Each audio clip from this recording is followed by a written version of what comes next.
Hello children, welcome to the digital session. In today's session, we are going to work with reading comprehension. The objectives of the session are to enable the learners to know the process of reading, to enable them to know the skills involved in reading, and to enable them to appreciate poetry. Dear children, reading is a regular activity in our life.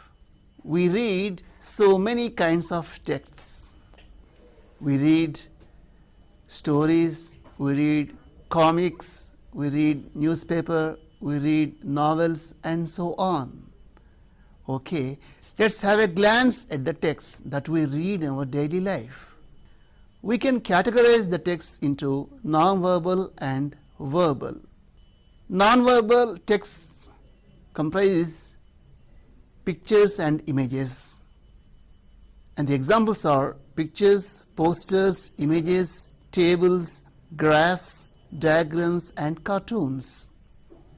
Whereas verbal texts are stories, news reports, narratives, essays, plays or drama scripts, letters, messages, notices, biographies, poems, conversations, descriptions, diary entries, invitations, and profiles. A big question is, what is reading and what do we do while reading? Well, we can say that reading is getting information from the written text or visual, as well as reading is interacting with the texts and meaning making. Okay, the purpose of reading is clear here. We read to get meaning from the text, but at the basic or at the initial level, we read for pronunciation. So we can say that reading involves both pronunciation at the basic level and comprehension at a higher level. So what do we mean to say that reading for pronunciation? In this process, we try to relate letters and sounds, and we identify the sound patterns, and we convert the written text into oral form. Whereas reading for comprehension is very important at this level. What do we do here? So reading for comprehension can be said as the ability to process the text, understand its meaning, and relate it with what we already know. What do we mean by processing the texts? Processing the text involves getting the main idea or theme. The type of text means what type of text? Is it a story or a description or a conversation or a biography or a profile or even a letter?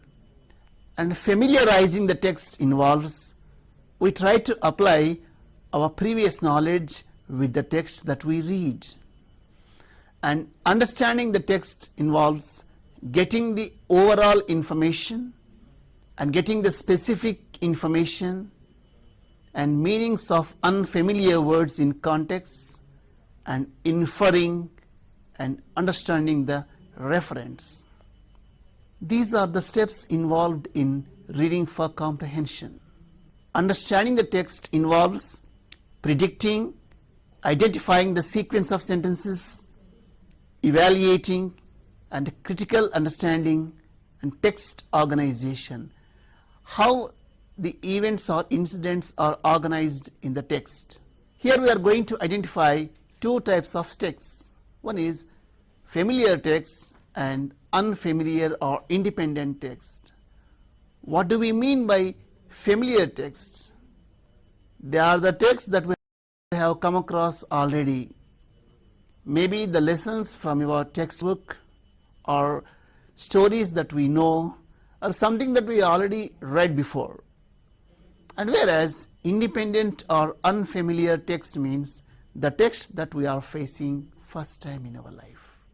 And the basic difference is when you are working with a familiar text, we have a chance to apply our previous knowledge. While reading a story like the 𝗧𝗪 𝗧𝗪 𝗺, we can apply our knowledge, and we already know the story before. It is an example for familiar text. But when we come across a text, maybe the solar system, maybe the space shuttles, maybe we have not come across such a text before in our life. So there is very little scope to apply our previous knowledge. Here is an example for this. So if you see this text, it is very easy to read and it's very easy to understand. So at a glance we can say this text has all the letters of the English alphabet, and they are in proper sequence even. You can say A, B, C, D, E, F, G, H, I, J, K, L, M, N, O, P, Q, R, S, T, U, V, W, X, Y, Z. Even we need not read from the first letter till the last letter. At a very first glance we can say, okay, even you can read the text with the eyes closed and we will get the information. Okay, these are the letters of the English alphabet. Very easy, they are in the proper sequence. Let's have a glance at the second text. It is not as easy as the first one. Of course, it has the same letters, but the sequence is in the reverse order. So we need to pay more attention to read. It begins with Z and ends with A. So if you make a comparison between text 1 and text 2 is not as easy as text 1. And have a glance at text 3. This is the tough one. The same letters it has, but the sequence is totally different. It is neither in the proper sequence nor in the reverse sequence. So you can say A, which is followed by Z, and B followed by Y, and C followed by X. So we need to pay more attention to read such a text. So dear children, this is an example how we work with a familiar text and how we work with an independent text. In this session we are going to work with an independent text.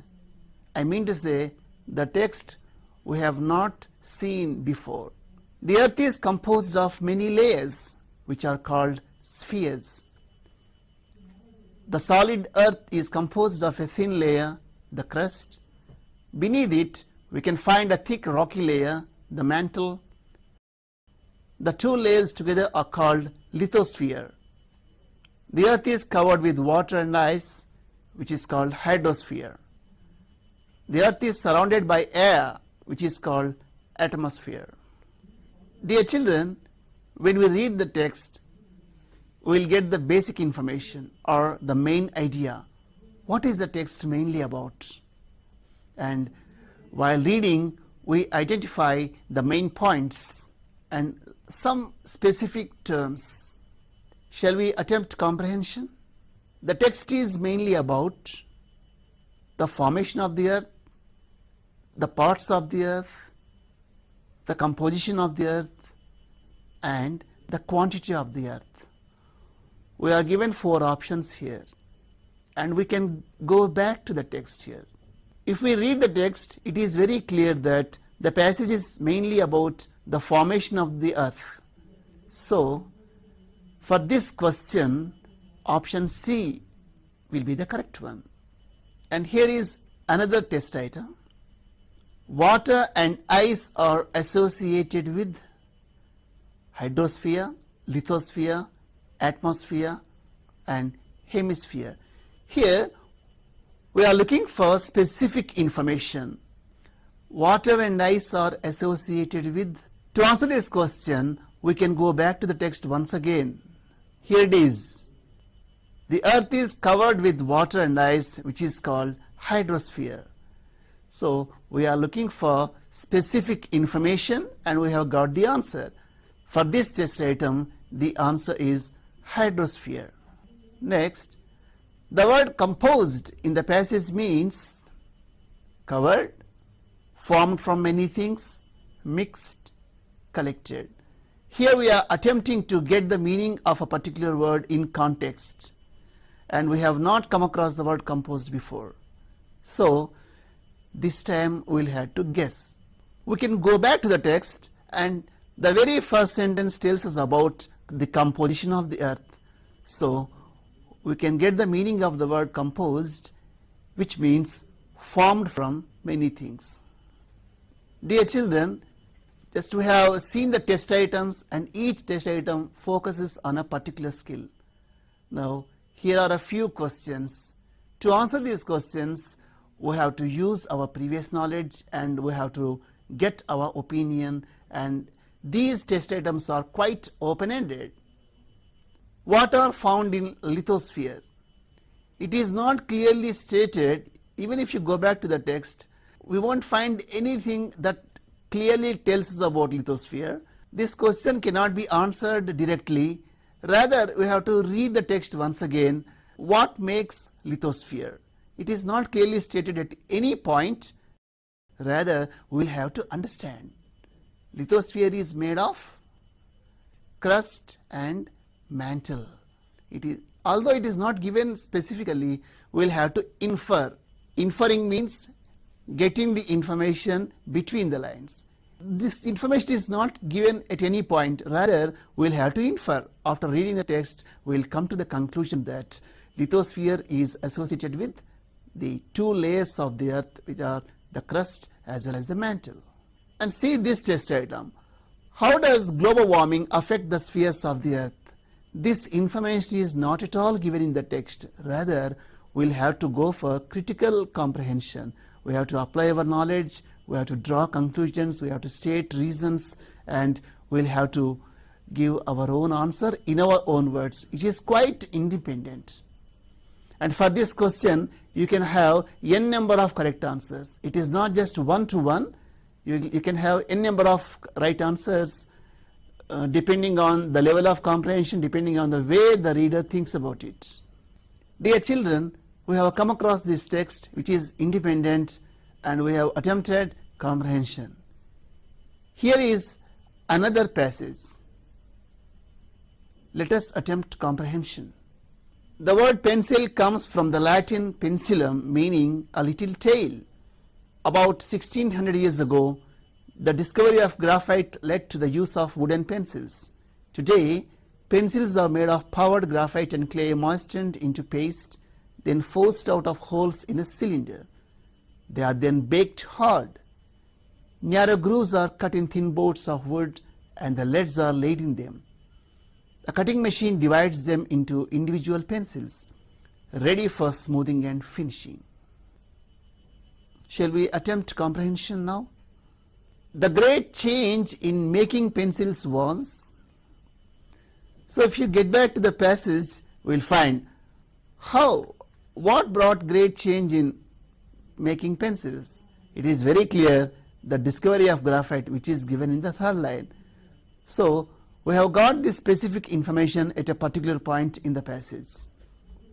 A cutting machine divides them into individual pencils. So the word them refers to, it is called reference.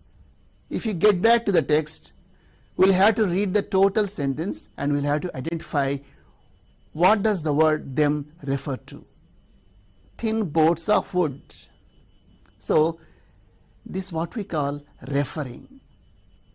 And the final stage in making pencils is, again we can go back to the text, we will get the answer.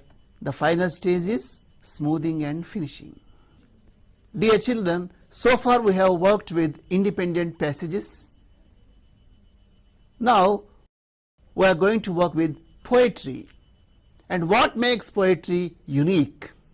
And what are the features of poetry?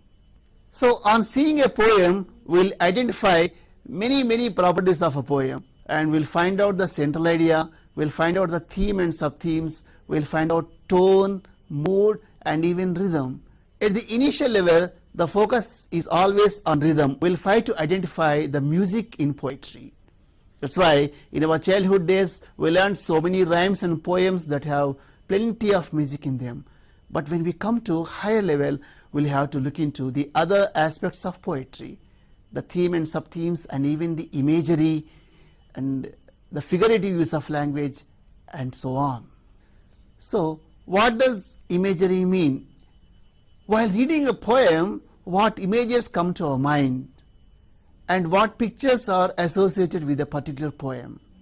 Figurative use of language involves figures of speech, simile, metaphor, personification, hyperbole, and so on, and appreciation, getting the overall information of the poem and how the poem appeals to us. And here are a few figures of speech. The first one is simile. A simile is comparison between two things that have similar qualities. The examples are Usha runs like a cheetah and Ramesh is as brave as a lion. In these examples we will find Usha and cheetah share the same quality, fastness, whereas Ramesh and lion share the same quality, bravery. So we have attempted a comparison which can be said simile. So in simile we will find like and as. And the other figures of speech is metaphor. Metaphor is nothing but it's a type of simile, whereas the comparison is implied between two things that are different from each other but have similarities. The basic difference between simile and metaphor is we don't use words like or as in a metaphor, whereas we use them in simile.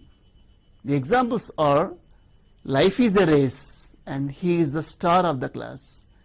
If you want to change into simile, you can say life is like a race and he is like the star of the class. It becomes simile, but when the comparison is imposed, it becomes metaphor. The other figures of speech is personification, means attributing human qualities to non-human things. The examples are the roses raised their heads in joy. And generally roses are inhuman, but we are attributing the human quality raising heads. That's why the roses raised their heads in joy. And another example is I like books but they don't like me. Books have no life, but we have attributed human quality and we are saying I like books but they don't like me. And another figure of speech is hyperbole. It's an overstatement or exaggeration. Very far away from reality. This bag weighs a ton. A ton we know 1,000 kilos and no bag weighs a ton, but it is exaggeration. Similarly, I have told you 10,000 times. We never say anything 10,000 times, but this is a very common expression we use. I have told you 10,000 times. It's an example for hyperbole. And other figure of speech is apostrophe, addressing non-human things. It can be non-human or which is not present or even dead or even lifeless. The examples are 8, you are my lucky number. Mountain, why are you so tall? And another one is antithesis. The word anti tells two opposite things, and when we put two opposite things together, it is antithesis. The examples are speech is silver but silence is gold. Man proposes but God disposes. So two opposite things are put together, and this is an example for antithesis. Dear children, while working with a poem, we will have to look into the beauty of poetry, particularly the music, rhyme and figures of speech and the theme and sub-themes, the central idea, imagery, and how the poem appeals to us. Shall we attempt appreciation of poetry? How do you like to go up in a swing, up in the air so blue? Oh, I do think it the pleasantest thing ever a child can do. Up in the air and over the wall, till I can see so wide. Rivers and trees and cattle and all over the countryside. Till I look down on the garden green, down on the roof so brown. Up in the air I go flying again, up in the air and down. I hope you have enjoyed this poem. This poem really appeals to us. It gives us the experience when we go up in a swing and come down. And while reading the poem, we can feel as if we were moving in a swing. Shall we attempt comprehension for this poem? The word blue in the poem refers to the river, the garden, the sky and the swing. So if you read the very first line, how do you like to go up in a swing, up in the air so blue? So if you go up in the air, what can we see? We can see the sky. So the word blue refers to the sky. And the next one is, the word pleasantest in the poem refers to serious, sad, joyful or angry. If you get back to the poem, why do you think it the pleasantest thing ever a child can do? So the word pleasantest means joyful or very, very happy. Next one. When the child comes down, he can see the wide countryside, rivers, cattle, roofs of the house. If you go back to the poem, you can see, till I looked down on the garden green, down on the roof so brown. So when the child comes down, he can see the roofs of the houses. And the color brown is associated with garden, rivers, sky and roofs. It is also very clear the color brown is associated with roofs. Here are a few questions. What would be the setting of the poem? So while reading the poem, what setting comes to our mind? Is it a city or village or a landscape in nature? So it's quite open-ended test item. You can attempt it. And how would you feel when you go up in a swing? Imagine you are going up in a swing and how would you feel? And you can give our experiences or feelings. And here is another poem. Day by day I float my paper boats, one by one down the running stream. In big black letters I write my name on them and the name of the village where I live. I hope that someone in some strange land will find them and know who I am.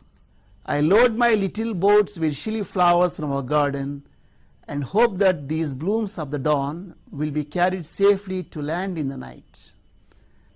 So, floating paper boats is a very common activity that every child does.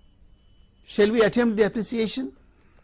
The word stream in the poem means river, sea, tank and ocean. So the very first line tells us, day by day I float my paper boats one by one down the running stream. So stream can be understood as moving water. So the possibility is only for river. So the answer river is correct for this test item. The mood of the speaker is he serious or joyful or angry or apathetic? It's very clear floating paper boats is a joyful activity and the mood is also joyful. And here are a few test items. What is the poem mainly about? The poem is mainly about the activity of the child, and the child is floating the paper boats and he is leaving them in water and he is decorating them. He is writing his name and the name of the village and he is expecting to have new friends. What is the poem mainly about? The poem is mainly about the activity of the child. The child is floating paper boats down the running stream. He has decorated them. If we see the next text item, why do you think the boy wrote his name and the name of his village on the paper boats?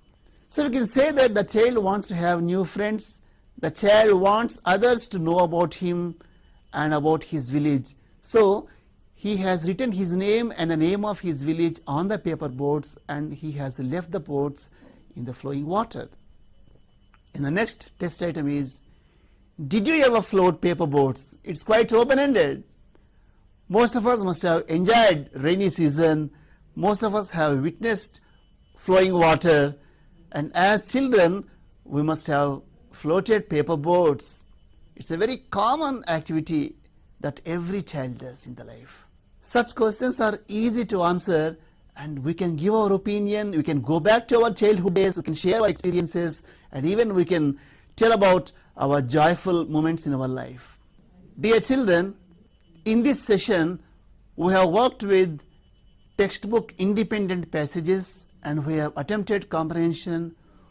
We have come across the skills involved in reading comprehension. We have identified overall information and specific information. We have attempted to get the meaning of particular words in context. We have identified reference And even we have worked with poetry and we have come across the features of poetry and we have enjoyed the poems. That's all for us today. Have a nice day.